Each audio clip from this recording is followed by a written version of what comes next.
देवराज्य सेव्यमान पावनांग्रि पंकजं व्यालयज्ञसूत्रमिन्दुशेखरं कृपाकरं नारदादियोगिवृन्दवन्दितं दिगम्बरं काशिकापुरादिनाथ कालभैरवं भजे भानुकोटिभास्वरं भवाब्धितारकं परं नीलकण्ठ इप्सितार्थदायकं त्रिलोचनं कालकाल अम्बुजाक्ष अक्षशूलमक्षरं काशिकापुरादिनाथ कालभैरवं भजे शूलटङ्कपाशदण्डपाणिमादिकारणं श्यामकायम् आदिदेवमक्षरं निरामयं भीमविक्रमं प्रभुं विचित्रताण्डवप्रियं काशिकापुरादिनाथ कालभैरवं भजे भुक्तिमुक्तिदायकं प्रशस्तचारुविग्रहं भक्तवत्सलं स्थितं समस्तलोकविग्रहं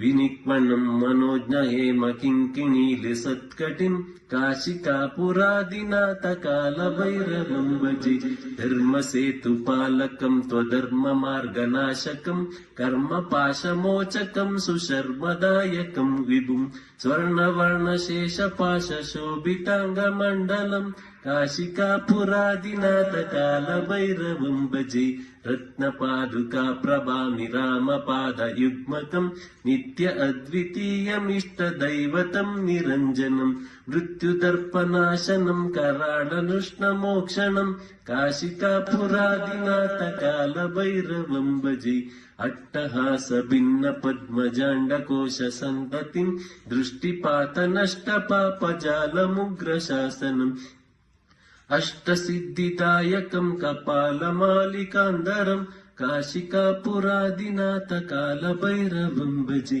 भूतसङ्गनायकं विशालकीर्तिदायकं काशीवासलोकपुण्यपापशोधकं विभुं नीतिमार्गकोविदं पुरातनं जगत्पतिं काशिकापुरादिनाथ कालभैरवं भजे कालभैरवाष्टकं पठन्ति ये मनोहरं ज्ञानमुक्तिसाधनं विचित्रपुण्यवर्धनं शोकमोहदैन्यलोभकोपतापनाशनं ते प्रयान्ति कालभैरवाङ्घ्रिसन्निधिं ध्रुवम्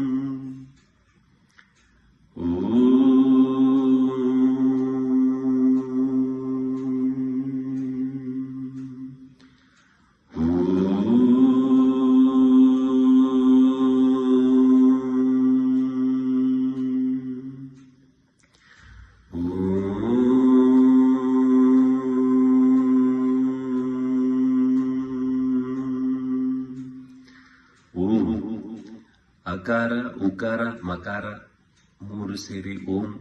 ಆ ಎಂದರೆ ಬ್ರಹ್ಮ, ಉ ಎಂದರೆ ವಿಷ್ಣು, ಮಾ ಎಂದರೆ ಮಹೇಶ್ವರ ಶಿವ, ಮೂರು ಜನದ ಬ್ರಹ್ಮಾಂಡದ ದೇವರುಗಳು.